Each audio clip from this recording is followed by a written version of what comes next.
కేటీఆర్ గారు BRS party రాష్ట్ర working president KTR గారి పుట్టినరోజు సందర్భంగా నకరకల్ నియోజకవర్గంలో బీఆర్ఎస్ సీనియర్ నాయకులు డాక్టర్ ప్రసన్నరాజు గారి ఆధ్వర్యంలో పెద్ద ఎత్తున క్రికెట్ టోర్నమెంట్స్ ఉమ్మడి నల్గొండ జిల్లా మొత్తం నల్గొండ జిల్లా ఆధ్వర్యంలో ఇక్కడ నకరకల్ మినీ స్టేడియంలో కేటీఆర్ గారి బర్త్డే సందర్భంగా కేటీఆర్ గారి కప్ పేరుతోటి క్రికెట్ టోర్నమెంట్స్ నిర్వహించడం జరుగుతూ ఉంది.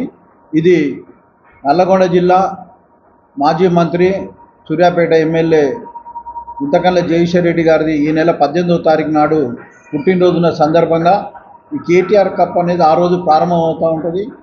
ఆ తర్వాత కేటీఆర్ పుట్టినరోజు 24వ తారీఖు నాడు గెలిచినటువంటి వాళ్ళందరికీ కూడా గెలుపొందినటువంటి వాళ్ళందరికీ కూడా బహుమతులు ఇవ్వడం జరుగుతూ ఉంటుంది.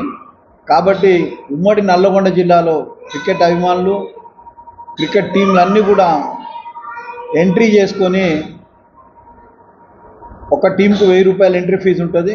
ఎంట్రీ చేసుకొని ఈ గేమ్లో పాల్గొనాల్సిందిగా కోరుతా ఉన్నాం. దానికి బహుమతిగా 1,116, రెండో బహుమతిగా 50,116 ఇవ్వడం జరుగుతూ ఉంది. కాబట్టి ఇదే 18వ తారీఖు నాడు గుంతకళ్ళ జగదీశ్వర్ రెడ్డి పుట్టినరోజు సందర్భంగా నల్లగొండ నియోజకవర్గ మాజీ శాసనసభ్యులు కంచర్ల భూపాల్ రెడ్డి గారి చేతుల మీదుగా, అదేవిధంగా నార్కెట్పల్లి ఎక్స్ ఎంపీపీ నరేందర్ రెడ్డి గారు, ప్రసన్నరావు అందరం కూడా పాల్గొని పెద్ద ఎత్తున ఆ రోజు కార్యక్రమం ప్రారంభిస్తాం. కాబట్టి ఉమ్మడి నల్గొండ జిల్లా క్రికెట్ టీంలన్నీ కూడా పాల్గొనాలని క్రికెట్ అభిమానులందరినీ కోరుతాం.